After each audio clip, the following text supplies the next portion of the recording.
Hello friends, welcome back to கரிகள். இன்றைக்கி நம்ம வீடியோவில் எதை பற்றி பார்க்க போகிறோம்னா, மாடி தோட்டத்தில் அழகழகாக பூக்கள் பூத்துருக்குது. ஹார்வெஸ்ட் பண்ண தான் வந்திருக்கோம். ஸோ ஃபஸ்ட்டாக எல்லோ ரோஸ்லேருந்து ஸ்டார்ட் பண்ணுவோம். எல்லோ கலர் மங்களகரமாட்டு எப்பவும் போல தான் நிறைய பூ இருக்கிற மாதிரி காமிக்கிற மாதிரியெல்லாம் இல்லை. பட் நம்ம பறித்து முடித்ததுக்கப்புறமா நமக்கு இந்த பிளேட் நிறைய நம்ம தோட்டம் கொடுக்குது. ஸோ அது ரொம்ப ஒரு சந்தோஷமான ஒரு விஷயம். அதுக்கப்புறமா மாடி தோட்டத்தில் சூப்பராக இங்கே பாருங்கள், அழகாக வெள்ளரிக்காய் வச்சுருக்குது. அடுத்தது இங்கே பாருங்கள், இங்கே ஒன்று தொங்கிட்டு இருக்குது. 2 வெள்ளரிக்காய் வச்சுருக்குது. பார்க்கலாம் எத்தனை வெள்ளரிக்காய் கிடைக்கிது அப்படின்னு சொல்லிட்டு. அப்புறமா நம்ம ஒயிட் வித் பிங்கு இதுவுமே நிறைய இருக்குது. இப்போ நான் கோவிலுக்கு போகிறதுக்கு தான் அவசரமாக பறிச்சிட்ருக்கேன். பாருங்கள், நமக்கு ஒரு தோட்டம் இருந்ததுன்னா இப்படி ஒரு கொஞ்சம் செடிகள் வச்சுருந்தோன்னா எவ்வளோ பூக்கள் கிடைக்கிது அப்படின்னு சொல்லிட்டு. இப்போ கோயிலுக்கு போகிறதுக்கு நம்ம பூ வாங்க தேவை இருக்காது. கூடிய சீக்கிரம் பிச்சி மல்லிகை இதெல்லாம் நல்லா வளர்த்து எடுக்கணும். எடுத்துட்டோன்னா நம்ம அந்த பூ கூட கடைகளில் வாங்க தேவை இருக்காது. ஃப்ரெஷ்ஷாக நம்ம தோட்டத்துலேருந்து பறித்து எடுத்துகிட்டு போகலாம். கடைகளில் வாங்கும்போது ஒரு சில நாள் பழைய பூ கூட வச்சு தர்றாங்க. ஸோ அது எத்தனை கை மாதிரி எப்படியெல்லாம் சேருதுன்னெல்லாம் நமக்கு தெரியாது. ஸோ ஒரு சில டைமில் ஃப்ரெஷ்ஷாக கிடைக்கும், ஒரு சில டைமில் சீசனல் டைம்லலாம் நமக்கு ஃப்ரெஷ்ஷாகலாம் பூ கிடைக்காது.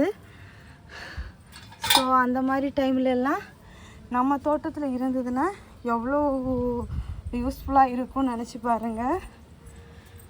அப்புறமா நம்ம வீட்டு தோட்டத்தில் இந்த புது வரவு தான் நம்ம க்ரீன் கேட் நர்சரி கார்டன்லேருந்து வாங்கியிருந்தோம். வரமாட்டேங்குது.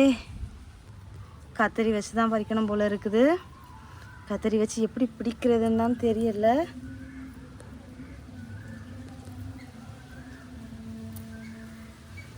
பரவாயில்ல,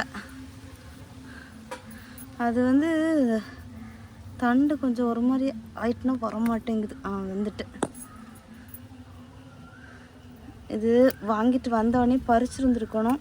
பட் அந்த பூ விரிய எதுவும் இல்லையா, சரி ஒரு ஆசைக்காக வாங்கிட்டு வந்ததில் ஏன்னா இது எப்படி வரும்னு தெரியாது. சரி வாங்கிட்டு வந்ததுக்கு ஆசைக்கு ஒருக்கா பூ பறிச்சுட்டு காஞ்சா கூட கஷ்டமாக தெரியாது. ரொம்ப அவசரமாக பறிச்சிட்ருக்கேன். இது நம்மளோட பழைய செடி தான். பழைய செடியிலையும் ஒரு சில செடி தப்பி இருந்ததில் பூக்க ஆரம்பிச்சிருக்காங்க. அடுத்ததாக ஸ்னோ ஒயிட்டு. அப்படியே பறிச்சிடுவோம் வரிசையாக. பிச்சி பாருங்கள், இப்போது ரெடி பண்ணி எடுத்துகிட்ருக்கேன். இதெல்லாம் நம்ம வீட்டு வேலை முடிஞ்சதுக்கு அப்புறமா எல்லாம் தரையில் பிளான் பண்ணி வச்சுருக்கேன். அப்புறம் இங்கேயும் ஃபேரி ரோஸும் இருக்காங்க.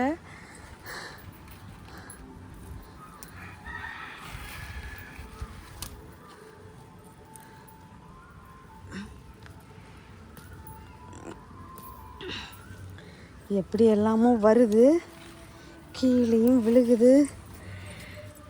அப்பா என்ன பண்ணுறது கடவுளே. இனி இன்னும் அந்த பக்கம் பூ இருக்குது. பிளேட்டு அங்கே வச்சுட்டு வந்துட்டேன்.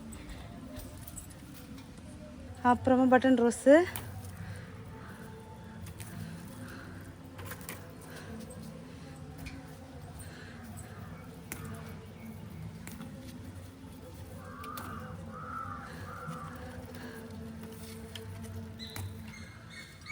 இங்கேயும் வெள்ளரி செடி வளர்ந்து வருது.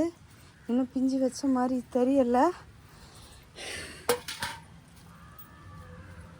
அப்புறமா நம்ம ஜெரிபெரா, இது நம்ம புதுசாக வச்சோம்ல அதுதான்.